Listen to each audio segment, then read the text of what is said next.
Welcome back दोस्तों। आज मैं आपके सामने रिसेंटली रिलीज हुई एक क्राइम थ्रिलर मलयालम मूवी को लेकर आया हूँ जिसका नाम है पुरुषा प्रीतम। तो चलिए फटाफट से मूवी की कहानी को स्टार्ट कर लेते हैं। उससे पहले बता दो प्यार फॉलो इंस्टाग्राम। कहानी की शुरुआत में ही एसआई सेबेस्टियन, कांस्टेबल दिलीप और कुछ पुलिस वाले किसी बार में बैठकर दारू पीते हुए गप्पे लड़ाने लगते हैं। बातों ही बातों में सेबेस्टियन दूसरे पुलिस वालों को अपने बारे में बहुत बड़ा चढ़ाकर बताते रहता है कि किस तरह से इसने अपनी जान पर खेलकर क्रिमिनल्स को पकड़ा, चेजिंग किया। हर रात सेबेस्टियन का एक रूटीन का काम होता है। खैर दूसरे दिन कुछ गांव वाले एक नदी में एक बंदे की डेड बॉडी को देखते हैं। जैसा लगता है कि ये डेड बॉडी काफी दिनों से अंदर थी, रिसेंटली बाहर आई, बहुत बदबू आ रही होती है। थोड़ी देर के बाद सेबेस्टियन और उसके टीम मेंबर्स उस जगह पर पहुंचते हैं। सेबेस्टियन उस तालाब में हुए एक पोल को देखकर दिलीप से कहने लगता है कि अगर वो डेड बॉडी पोल के उस तरफ चली गई तो ये केस हमारा नहीं है। अगर वो डेड बॉडी बहती हुई पोल के इस तरफ आई तो बहुत सर दर्द का काम होगा। पता नहीं कौन मरा है ये। इसी दरमियान में केशव नाम का एक स्विमर वहाँ पर आता है। केशव को यहाँ पर देखकर वहाँ के लोग ऐसा फील होने लगते हैं कि कोई बहुत बड़ा सेलिब्रिटी आया है। केशव सारे लोगों से हाथ मिलाकर उस तालाब में जाता है। अब पता नहीं पुलिस वालों ने केशव से क्या कहा था और केशव ने क्या सुना था।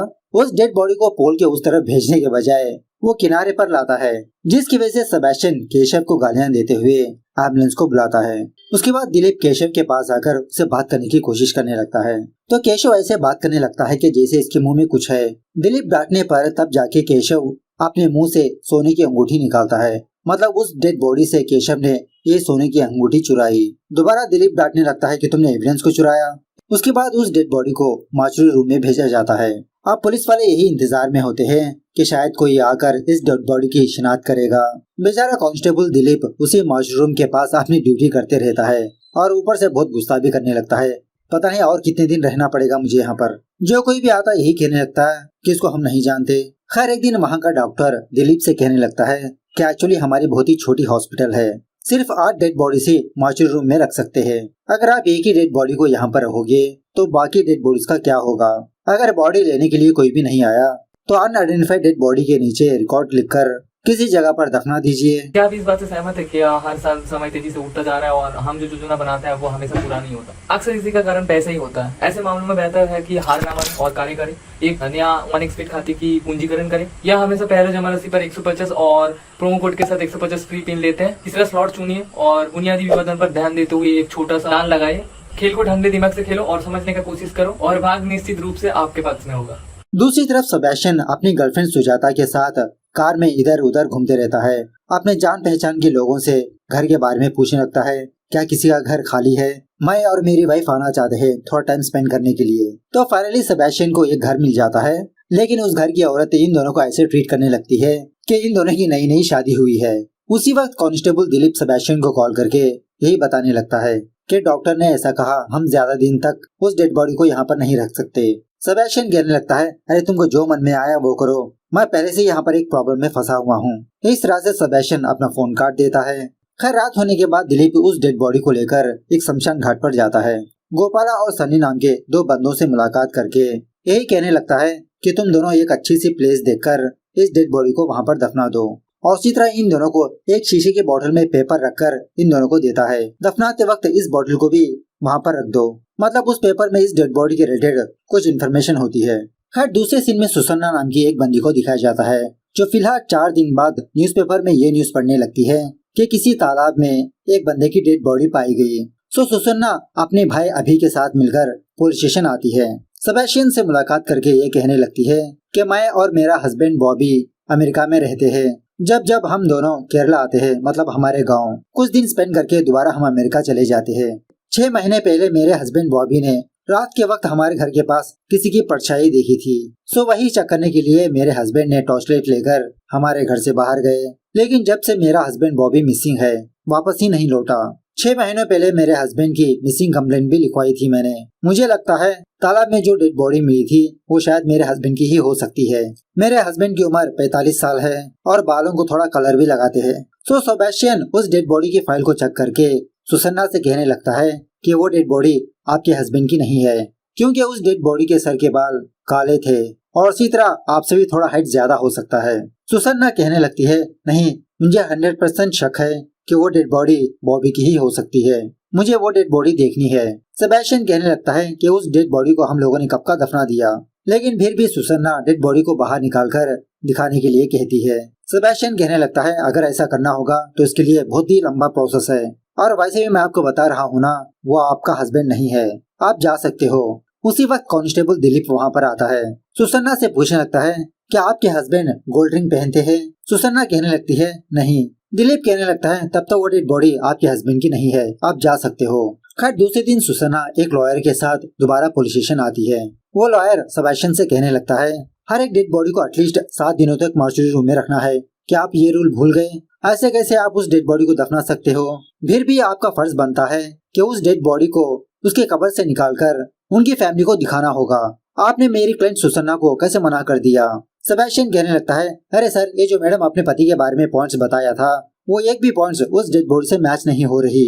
इस तरह से सेबेस्टियन वहाँ से चला जाता है। उसी वक्त सोमन नाम का एक ऑफिसर सेबेस्टियन से कहने लगता है 6 महीनों पहले सुसन्ना नाम की एक लड़की ने अपने हस्बैंड की मिसिंग कंप्लेंट लिखवाई थी हमारे स्टेशन में। अब वही सुसन्ना अपने लॉयर के साथ मिलकर तुम्हारे स्टेशन पर आई है। मैंने सुना है वो अपने पति को देखना चाहती है। खैर क्या तुम भूतों पर यकीन करते हो? सुसन्ना का हस्बैंड टॉर्चलाइट के साथ अपने घर से बाहर गया। उस टाइम से ही वो मिस हो गया, लेकिन बॉबी के हाथ में जो टॉर्चलाइट थी वो एक पुराने घर में पाई गई। लोगों का कहना है उस पुराने घर में भूत रहते हैं। मुझे लगता है कि उसके हस्बैंड को भूतों ने ही मारा होगा। दूसरी तरफ सुसन्ना और उसका भाई हर रोज पुलिस स्टेशन आकर पुलिस वालों से यही रिक्वेस्ट करती रहती है कि मुझे मेरे हस्बैंड की डेड बॉडी को देखना है, लेकिन पुलिस वाले कुछ भी रिस्पॉन्स नहीं देते। देखते ही देखते 6 महीने गुजर जाते हैं। सेबेस्टियन सुजाता के साथ अपना अफेयर कंटिन्यू करते रहता है। अब इसी दरमियान में सुसन्ना कोर्ट को जाने पर कोर्ट सुसन्ना की दुख भरी दास्तान सुनकर ये फैसला सुनाती है कि पुलिस वाले उस डेड बॉडी को बाहर निकालकर एडवांस टेक्नोलॉजी के जरिए से ये पता करे क्या वो डेड बॉडी सुसन्ना के हस्बैंड की है या नहीं। तो ये फैसला आने के बाद सेबेस्टियन सुसन्ना से मिलकर ये कहने लगता है कि मैडम कल आप कब्रिस्तान आ सकते हो, यूं डेड बॉडी को निकालेंगे, यूं सैंपल भेजेंगे, यूं रिजल्ट आ जाएगा। With in half an hour या 1 आवर में आपका डाउट क्लियर हो जाएगा। खैर दूसरे दिन पुलिस वालों को ये बात पता चलती है कि गोपाला और सन्नी ये दोनों मिसिंग है। मतलब कहाँ पर गए हैं किसी को पता नहीं, क्योंकि उस डेड बॉडी को गोपाला और सन्नी ने ही दफनाया था। इन दोनों को ही पता होता है कि वो डेड बॉडी कहाँ पर है। खैर पुलिस वाले हर एक कबर को खोदने लगते हैं। हर एक कबर के अंदर एक बॉटल होती है जिसमें मरे हुए बंदे की डिटेल्स लिखा होता है।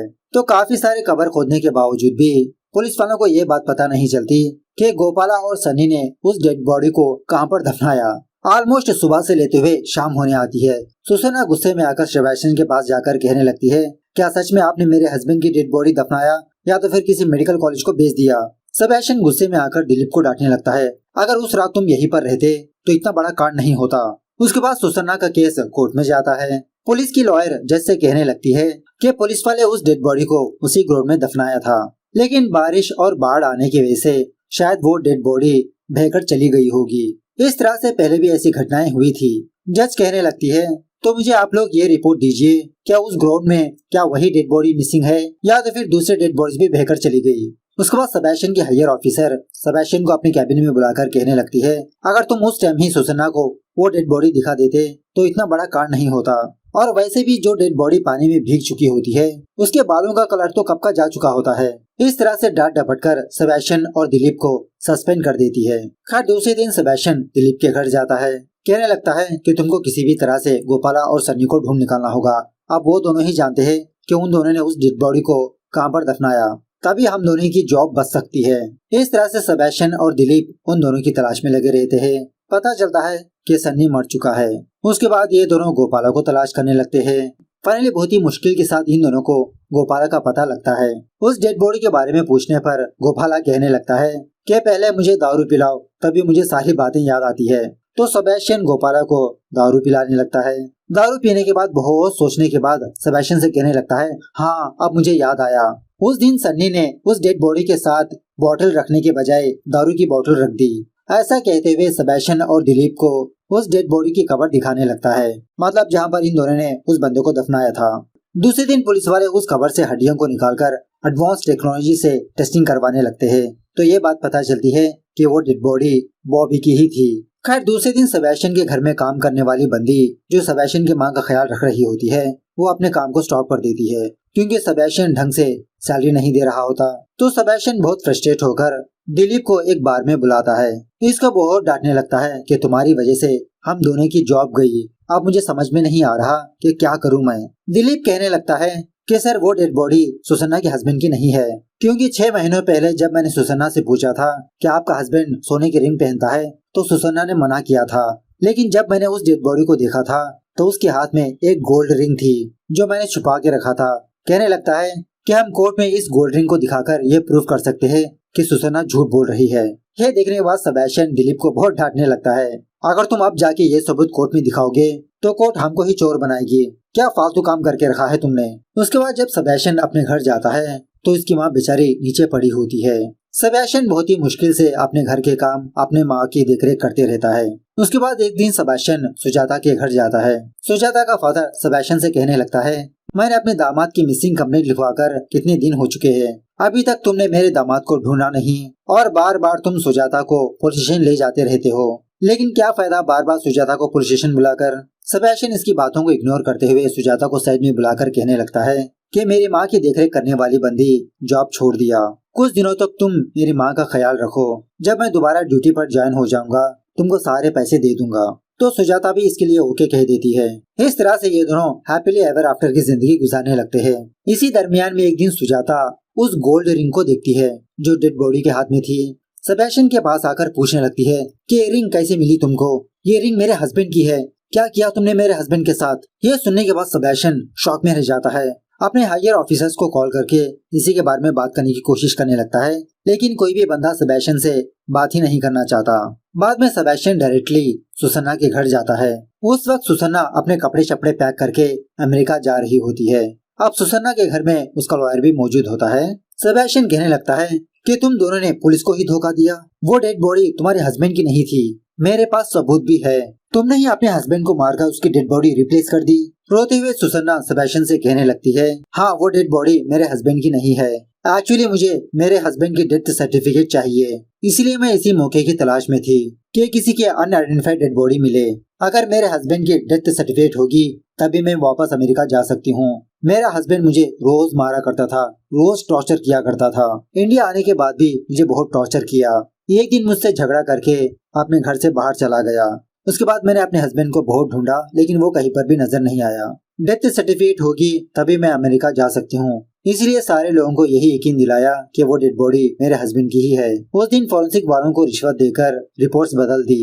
इस तरह से जब बता रही होती है तभी पीछे से सुसन्ना का भाई आकर सेबेस्टियन के सर पे एक वार कर देता है, जिसकी वजह से वो नीचे गिर जाता है। सुसन्ना अपने भाई से कहने लगती है अरे तुमको इतनी जल्दी क्या थी, वहीं इस पुलिस वाले को समझा रही हो ना, वो समझ जाता। और वैसे भी मारने वाले क्या तुम ढंग से नहीं मार सकते। अब देखो ये सिर्फ बेहोश हुआ। यह सुनने के बाद लॉयर कहने लगता है इसका मतलब तुमने ही तुम्हारे हस्बैंड को मार दिया और उस डेड बॉडी को भी गायब कर दिया। सुसन्ना कहने लगती है कि अगर आप बचना चाहते हो तो फटाफट से यहाँ से निकल जाइए। सो लॉयर डर के मारे वहाँ से चला जाता है। बाद में सुसन्ना एक फ्लावर पॉट के जरिए से सेबेस्टियन के सर पर एक जबरदस्त वार करती है। बाद में सुसन्ना और इसका भाई अभी सेबेस्टियन के डेड बॉडी को एक कुएं में फेंक देते हैं। खैर थोड़ी देर के बाद सेबेस्टियन को होश आता है। बहुत ही मुश्किल के साथ सेबेस्टियन उस कुएं से बाहर आकर देखने पर उस वक्त सुसन्ना और उसका भाई अभी गाड़ी में बैठकर वहाँ से जा रहे होते हैं। थोड़ी देर अभी से फाइट करने लगता है, लेकिन फाइनली सुसन्ना सेबेस्टियन को अपनी गाड़ी से ठोककर वहाँ से चली जाती है। खैर कुछ दिनों बाद दोबारा सेबेस्टियन को दिखाया जाता है जो फिलहाल बहुत जख्मी होता है और ये सारी कहानी अपने को वर्कर्स को सुनाते रहता है। वो लोग जूस पीते हुए इसकी कहानी सुनते रहते हैं। एक्चुअली बात ये थी जब सेबेस्टियन उस कुएं में था, कांस्टेबल दिलीप वहाँ पर आकर सेबेस्टियन को उस कुएं से बाहर निकालता है। सुसन्ना और उसका भाई तो कब का जा चुके होते हैं।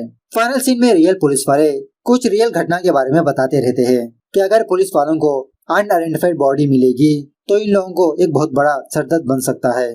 काफी दिनों तक उस डेड बॉडी को मार्चुरी रूम में रखा जाता है। इस तरह से कुछ प्रॉब्लम्स के बारे में बताते रहते हैं। इस तरह से ये मूवी यहाँ पर दी एंड होती है। तो मिलते हैं अगली वीडियो में, तब तक take care, bye bye, see you soon.